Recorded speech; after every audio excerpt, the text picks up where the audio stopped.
오늘의 말씀의 제목은 엘리야가 남긴 미션의 주제로 열왕기하 강해 두 번째 시간을 갖겠습니다.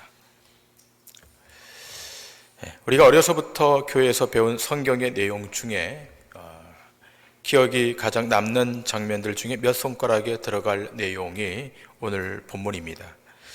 엘리야가 회오리 바람을 타고 하늘로 올라간 것입니다.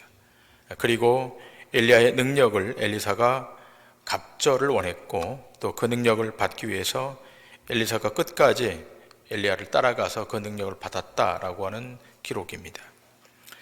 그러므로 우리도 능력 있는 주의 종의 말을 듣고 간절히 구하고 또 구하면 능력 있는 자가 된다는 말씀을 들어왔습니다. 이런 식으로 배운 우리들은 오늘날도 이런 방식으로 능력을 구해서 신앙 생활을 하려고 하는 사람들을 종종 보게 됩니다. 그러나 과연 성경이 그러한 내용을 전달하고 있는가 하는 것입니다. 여러분, 성경은 처음부터 끝까지 예수 그리스도를 증거하고 있습니다. 그럼에도 불구하고 오늘 본문을 문자적으로 해석해서 우리가 간절히 구하고 또 구하면 능력을 받아 대단한 사역을 할 수 있다, 이런 식으로 가르침을 받아왔고 또 우리는 그렇게 생각하고 있습니다. 저는 오늘 이 본문을 볼 때마다 생각나는 기억이 하나 떠오릅니다. 전도사 시절 때의 기억인데요. 제가 신학교 다닐 때 서울 홍은동에 있는 한 교회에서 교육 전도사로 사역을 했었습니다. 제가 사역하던 교회는 매년 여름 휴가철이면 홍은동에서 차로 한 20분간 가면 삼각산 기도원이 있어서 종종 집회에 참여하곤 했었습니다. 그런데 어느 날이었습니다. 날짜는 잘 기억나지 않는데요. 하얀 양복을 입은 목사님이 말씀을 전달하면서 엘리야와 엘리사의 이야기를 하는 겁니다. 그리고 한참 설교하시다가 자기의 양복 상의를 벗더니 청중석으로 던지면서 갑절의 능력을 받으라고 그러는 겁니다. 그러자 앞자리에 앉아있던 대여섯 명의 사람들이 그 옷을 이제 잡은 거예요. 그러자 그 강사가 그 옷을 잡은 사람들에게 기도원 재건축을 하는데 약정 헌금을 하라, 이렇게 말씀하는 겁니다. 자, 그러자 그분들이 아멘 하고 헌금을 하겠다 그러는 거예요. 제가 지금 우아기를 벗어서 던져버리면 한 명도 아멘 안 할 텐데 그분들은 아멘 하는 거예요. 얼마나 헌금을 했는지 모르겠습니다만 그 옷을 터치한 분들은 헌금을 하겠다고 의사를 비쳤습니다. 자, 그렇게 이렇게 아멘 하자 목사님이 갑절의 축복을 받을 것이다, 큰 소리 외칠 때 청중들도 다 같이 아멘 그랬던 기억이 있습니다. 여러분, 이런 식의 이야기들이 아직도 통용되고 있다면 이것은 성경의 본뜻을 모르고 하나님의 능력이 무엇인지도 모르는 것입니다. 여러분, 이것을 전제하시고 오늘 본문 1절부터 3절의 말씀을 보시겠습니다. 여호와께서 회오리 바람으로 엘리야를 하늘로 올리고자 하실 때에 엘리야가 엘리사와 더불어 길갈에서 나가더니 엘리야가 엘리사에게 이르되 청하건대 너는 여기 머물라, 여호와께서 나를 베델로 보내시느니라 하니 엘리사가 이르되 여호와께서 살아 계심과 당신의 영혼이 살아 있음을 두고 맹세하노니 내가 당신을 떠나지 아니하겠나이다 하는지라. 이에 두 사람이 베델로 내려가니 베델에 있는 선지자의 제자들이 엘리사에게로 나와 그에게 이르되 여호와께서 오늘 당신의 선생을 당신의 머리 위로 데려가실 줄을 아시나이까 하니 이르되 나도 또한 아노니 너희는 잠잠하라 하니라. 자, 여기 3절에 기술된 바와 같이 북이스라엘에는 바알과 아세라를 섬기는 사람들도 많았지만 또 반대로 하나님의 선지자의 학교의 학생들도 상당히 많이 있었습니다. 자, 그런데 이들 신학교 생도들은 하나님께서 엘리야를 회오리 바람으로 하늘로 올리고자 하는 것을 이미 알고 있었습니다. 자, 그래서 길갈에서 엘리야가 엘리사와 함께 나아갈 때에 엘리야가 엘리사에게 길갈에 좀 머물고 있으라고 했을 때 엘리사가 함께 가길 원했습니다. 그래서 엘리사가 이렇게 말하지 않습니까? 여호와의 살아계심과 당신의 영혼이 살아있음을 두고 맹세하노니 당신을 떠나지 않겠습니다. 결국 이 두 사람이 함께 베델로 가죠. 자, 그곳에 이 베델에 도착해 보니까 거기 선지자들의 제자들이 엘리사에게 나와서 이렇게 말을 합니다. 여호와께서 당신의 선생 엘리야를 당신의 머리 위로 데려가실 것을 압니까? 그러자 엘리사도 나도 이미 알고 있으니 너희는 잠잠하라 이렇게 말하죠. 자, 그 다음 본문을 보시겠습니다. 4절부터 6절의 말씀입니다. 엘리야가 그에게 이르되 엘리사야 청하건대 너는 여기 머물라 여호와께서 나를 여리고로 보내시느니라.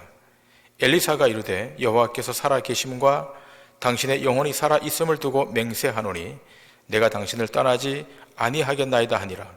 그들이 여리고에 이르매 여리고에 있는 선지자의 제자들이 엘리사에게 나와 이르되 여호와께서 오늘 당신의 선생을 당신의 머리 위로 데려가실 줄을 아시나이까 하니 엘리사가 이르되 나도 아노니 너희는 잠잠하라. 엘리야가 또 엘리사에게 이르되 청하건대 너는 여기 머물라 여호와께서 나를 유단으로 보내시느니라 하니 그가 이르되 여호와께서 살아계심과 당신의 영혼이 살아있음을 두고 맹세하노니 내가 당신을 떠나지 아니하겠나이다 하는지라. 이에 두 사람이 가니라.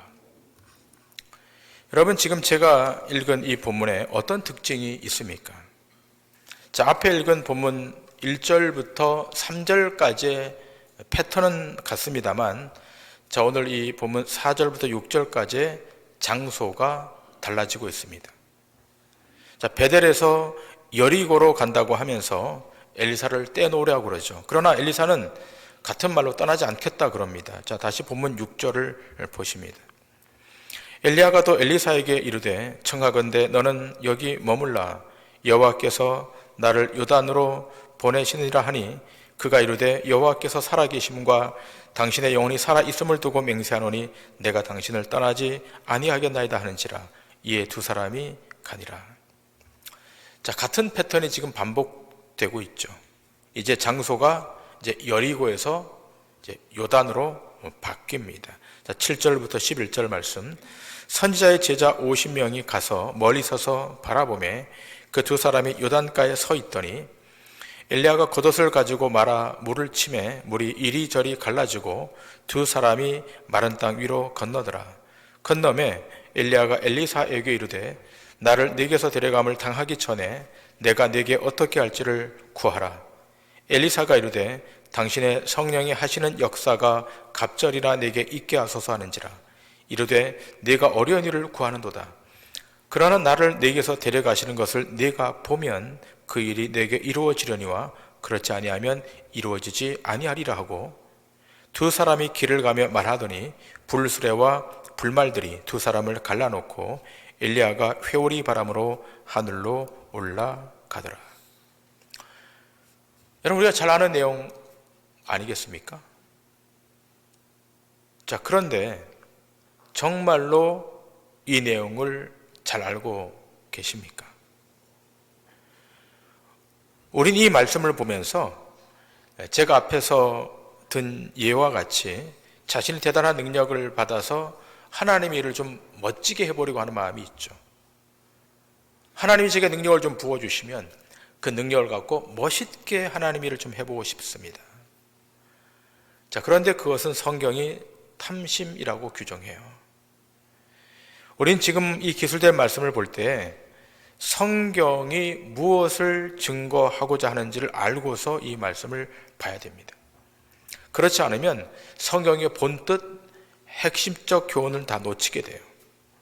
제가 앞에서도 말씀드린 바와 같이 성경은 처음부터 끝까지 시종일관 예수 그리스도만을 증거합니다. 요한복음 5장 39절 너희가 성경에서 영생을 얻는 줄 생각하고 성경을 연구하거니와 이 성경이 곧 내게 대하여 증언하는 것이니라. 여기서 성경은 구약의 예언을 말하지 않습니까? 구약 성경, 이 성경이 곧 내게 대하여, 곧 예수 그리스도에 대하여 증언한다. 그러므로 구약의 엘리야와 엘리사도 주의 영이 임하여 누구를 조망하고 누구를 증거하는가 하면 그리스도를 조망하고 그리스도를 증거하는 거예요. 오늘 이 내용을 좀 조망할 거예요. 엘리사의 사건, 엘리야의 사건, 엘리사의 이 사역, 이 모든 것도 다 그리스도를 조망하도록 되어 있는 거예요. 자, 베드로전서 1장 9절부터 12절에 베드로 사도는 이렇게 증거하고 있지 않습니까? 믿음의 결국 곧 영혼의 구원을 받음이라. 이 구원에 대하여는 너에게 임할 은혜를 예언하던 선지자들이 연구하고 부지런히 살펴서 자기 속에 계신 그리스도의 영이 그 받으실 고난과 후에 받으실 영광을 미리 증언하여 누구를 또는 어떠한 때를 지시하시는지 상고하니라. 이 섬긴 바가 자기를 위한 것이 아니요 너희를 위한 것임이 계시로 알게 되었으니 이것은 하늘로부터 보내신 성령을 힘입어 복음을 전하는 자들로 이제 너희에게 알린 것이요 천사들도 살펴보기를 원하는 것이니라. 여러분, 성경은 선지자들이 그리스도의 영, 곧 성령으로 예수의 고난과 그 후의 영광을 미리 증언한 것을 기록한 책이에요. 그러니까 구약의 선지자들이 임의로 기록한 것이 아니라 하나님의 영을 받아서 예수님이 받으실 고난, 또 그 고난 이후에 주어질 영광을 미리 증언한 것으로 기록했다는 거예요. 그러니까 성경에 등장하는 모든 인물, 모든 사건, 누구를 초점으로 기술하고 있는가 하면 예수 그리스도, 오실 메시아, 그리고 신약시대에 오신 메시아에 대한 기록인 겁니다.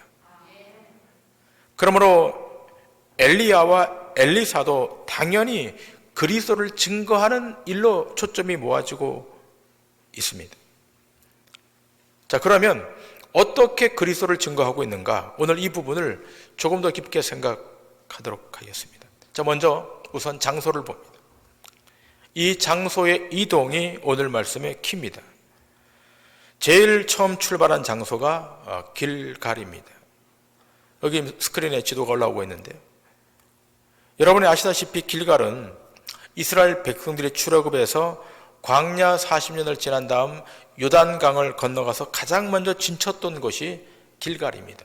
저희 파란색 줄기가 요단강인데요. 이스라엘 백성이 저 요단강을 건너서 가장 먼저 진을 쳤던 곳이 길갈입니다. 여러분, 길갈의 뜻은 애굽의 수치가 굴러갔다는 뜻이에요. 저 길갈에 가서 이스라엘 백성들이 가장 먼저 무엇을 했는가 하면 할례를 행하지 않습니까? 할례를 행하면서 그들에게는 애굽의 수치가 떠났다는 거예요. 굴러갔다는 거예요. 그래서 길갈이라고 하는 이름을 씁니다. 자, 그런데요, 이 길갈에서 지금 어디로 이동하는가 하면 베델로 이동합니다. 그리고 다시 여리고로 가서 요단강을 또 건넙니다. 여러분, 베델은 야곱이 외삼촌 집으로 도망하다가 밤에 누워 잔 곳이 베델 아닙니까? 그곳에서 하늘의 사닥다리를 봅니다. 또 하나님의 약속을 받습니다. 자, 이렇게 하나님의 약속을 받았던 이 베델에서 여리고로 가죠. 여러분 아시다시피 여리고는 약속의 땅으로 들어갈 때에 가장 처음 무너뜨렸던 성입니다. 그리고 이곳에서 그들은 요단강을 건너죠. 자, 이와 같은 동일한 동선이 오늘 본문에 기술되어 있는 겁니다. 엘리야가 길갈에서 베델로, 베델에서 여리고로, 여리고에서 요단강을 건너옵니다. 그리고 이 요단강에서 엘리야가 하늘로 승천합니다. 여러분, 지금 이 성경 우리에게 무엇을 보여주려고 하는 것입니까? 이것은 결국 신약 시대에 이루어질 그리스도의 사역과 매칭시키는 것을 보여주는 거예요. 지금 이스라엘은 온통 우상 숭배로 가득합니다.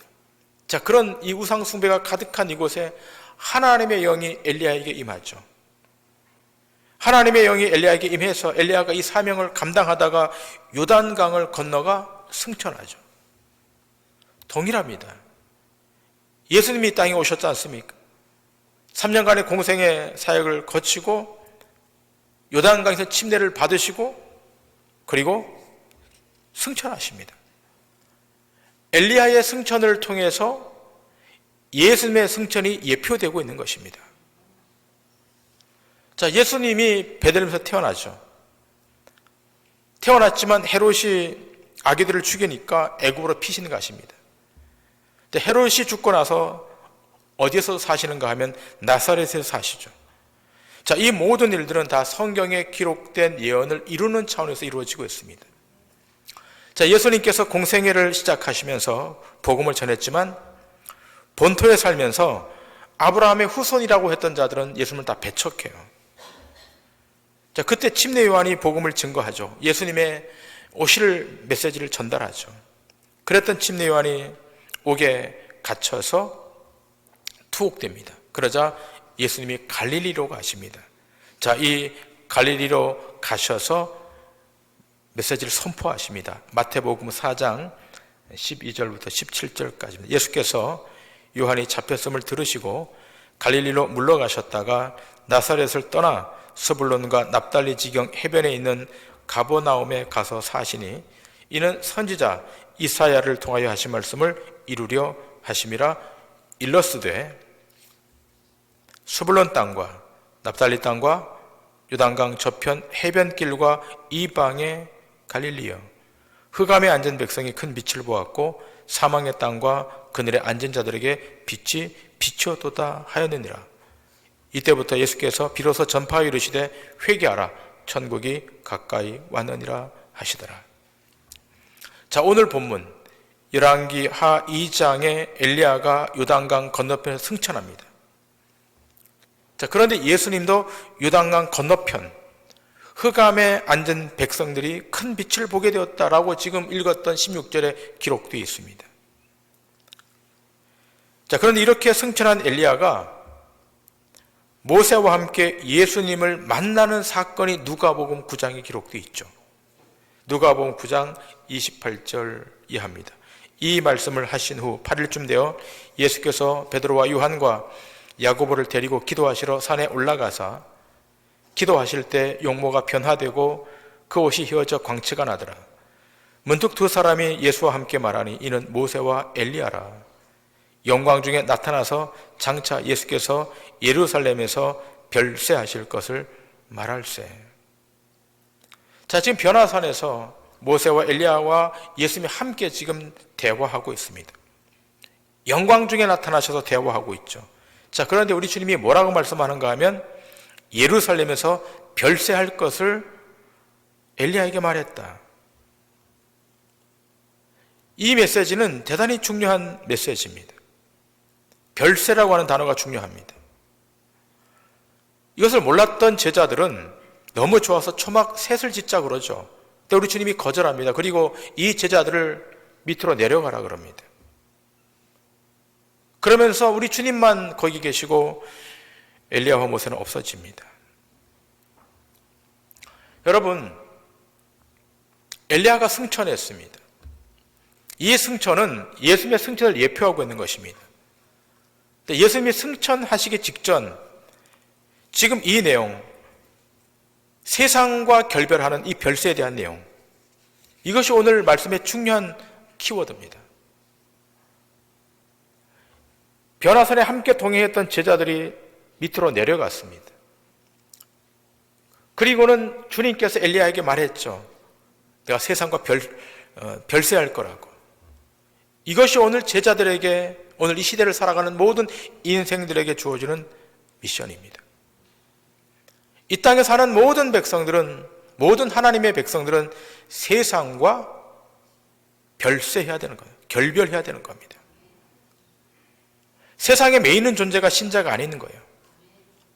세상에 속박당하는 것도 신자의 삶이 아니고 세상에 끌려다니는 것도 신자의 삶이 아닌 거예요.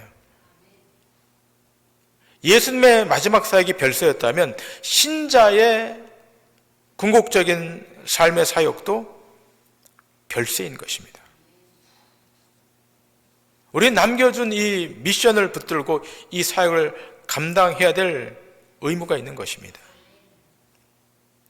오늘 본문 구절을 보시면 엘리사가 엘리야에게 갑절의 영감을 원하지 않습니까? 당신에게 임한 그 성령이 제게 갑절이나 좀 임하게 해달라고. 여러분, 이 말은 단순하게 생각하시면 안 됩니다. 엘리사에게 갑자기 어떤 에너지가 나와서 갑자기 충만해져서 힘이 2배, 3배로 많아져서 뭔가를 한다, 그런 의미가 아닌 겁니다.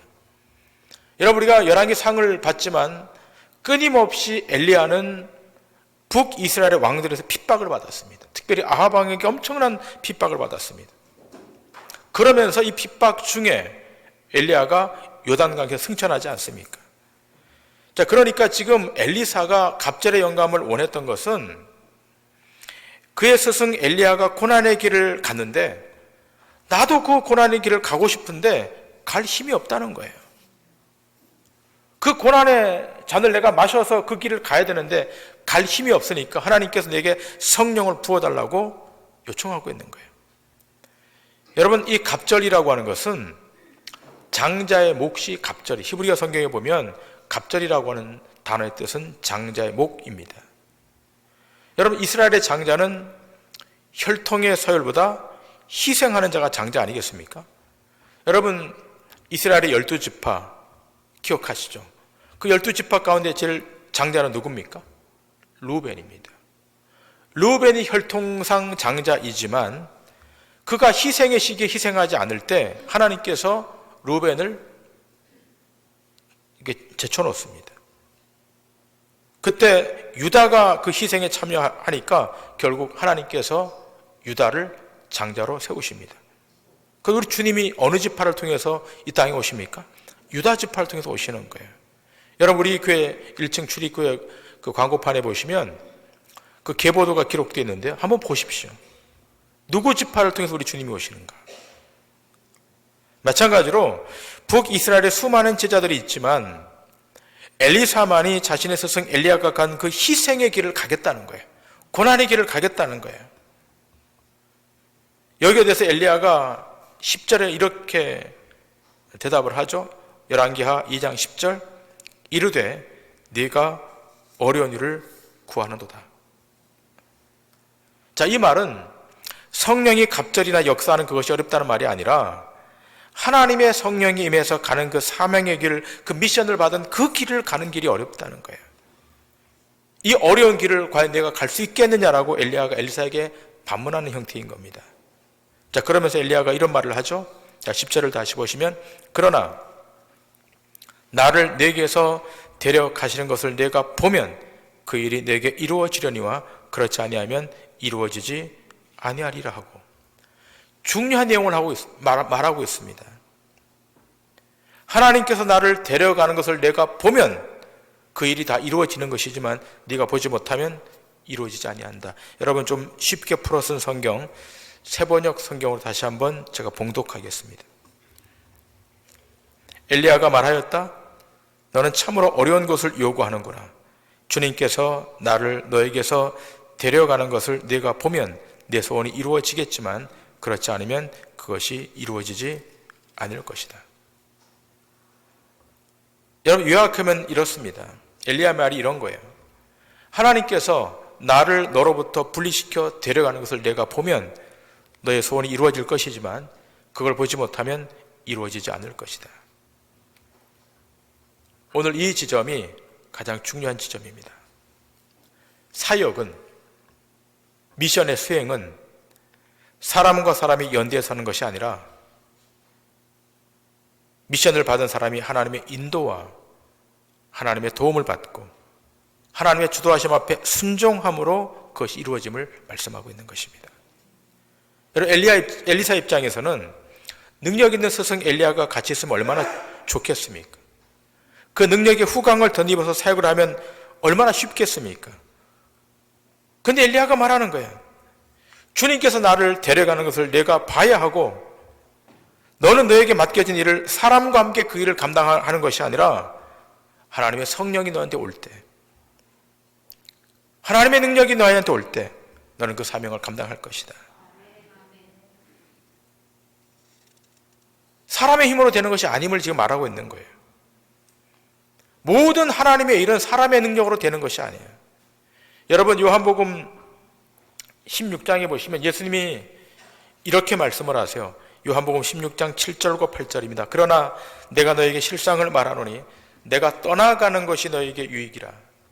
내가 떠나가지 아니하면 보혜사가 너에게로 오시지 아니할 것이요 가면 내가 그를 너희에게로 보내리니 그가 와서 죄에 대하여 의에 대하여 심판에 대하여 세상을 책망하시리라. 여러분, 요한복음 14장부터 16장까지 읽어보시면 예수님께서 계속 제자들에게 내가 너를 떠날 거다라고 말합니다. 주님이 지상에 있지 않고 떠날 거라고 이야기하니까 제자들의 마음이 얼마나 근심이 있겠습니까? 그런데 우리 주님은 굽히지 않고 떠난다 그럽니다.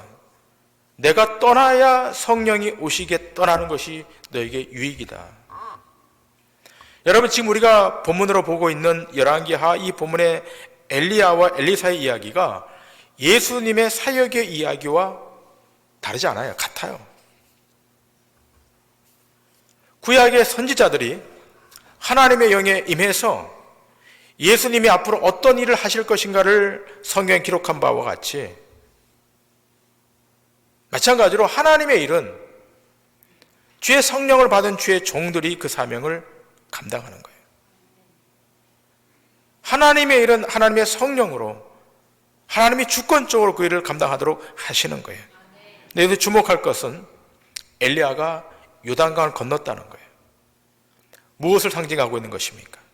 엘리야의 옛사람이 죽은 거예요. 세상과 결별했다는 것을 말하고 있는 겁니다. 오늘 이 아침 예배한 우리 모두도 다 요단강을 건넌 자들이에요. 여러분에게 성령이 오지 않았습니까? 그리고 신앙의 고백을 통해서 침례를 받지 않았습니까? 침례 받을 때 여러분의 육이 물속에 들어가지 않았습니까? 요단강에 들어가는 거예요. 그래서 올라오지 않았습니까? 어떤 영적인 사건이 벌어진 것입니까? 옛사람은 죽고 새사람이 된 것이고 더불어 우리는 세상과 결별된 분리된 자가 된 거예요. 오늘 이 아침 여러분 그냥 온 것이 아니라 세상과 결별된 옛사람은 죽고 새사람이 되어 그 몸으로 주 앞에 와서 예배하고 있는 주의 백성들인 것입니다. 그러므로 주의 자녀는 끊임없이 세상과 결별해야 되는 거예요. 끊임없이 세상과 별세해야 되는 거예요. 주님 재림하실 때까지 세상에 대한 집착은 버리고 세상에 대한 소욕은 버리고 하나님 나라 완성을 위해 부단히 달려가야 되는 거예요. 그러나 동시에 기억할 것은 보혜사 성령이 우리 가운데 임하셔서 그 일을 할 수 있도록 인도하실 것이고 도우실 것이고 결국은 그분의 능력으로 완성하실 것입니다. 동도중앙교회 사역이 그래요. 우리에게 주어진 이 미션, 이 사역은 우리 각자의 힘이나 실력으로 되는 것이 아니에요. 그 수행할 힘은 위로부터 성령님이 오셔야 되는 것이고 그분이 오셔서 상황을 바꾸시는 것이고 사역을 하도록 역사해 주시는 것입니다. 요한복음 15장 26절에 이렇게 기록되어 있습니다. 내가 아버지께로부터 너에게 보낼 보혜사 곧 아버지께로부터 나오시는 진리의 성령이 오실 때 그가 나를 증언하실 것이요. 바울도 이렇게 증거합니다. 이와 같이 성령도 우리의 연약함을 도우시나니 우리는 마땅히 기도할 바를 알지 못하나 오직 성령이 말할 수 없는 탄식으로 우리를 위하여 친히 간구하시느니라. 아멘. 엘리야의 승천을 통해서 엘리사에게 전달되는 이 능력은 고난과 핍박을 통과하여 하나님의 일을 완성하는 신적 능력이에요. 우리의 소욕을 추구하기 위한 능력이 아닌 것입니다. 오늘 이 아침 예배에 참여한 여러분 모두는 엘리야가 엘리사에게 남겨준 그 미션이 있듯이 우리에게도 거룩한 미션이 있는 겁니다. 이 거룩한 미션을 손에 붙들고 주님이 땅에 오실 때까지 우리 삶이 끝나는 그 시간까지 이 미션을 감당하기로 결단하셔야 되는 것이고 결단할 때 하나님의 성령이 여러분 가운데 폭포수같이 강물같이 부어지게 될 줄 믿습니다. 그 성령의 능력으로 주의 뜻을 이루는 믿음의 권속들 다 되시기를 주님의 이름으로 간절히 축원합니다.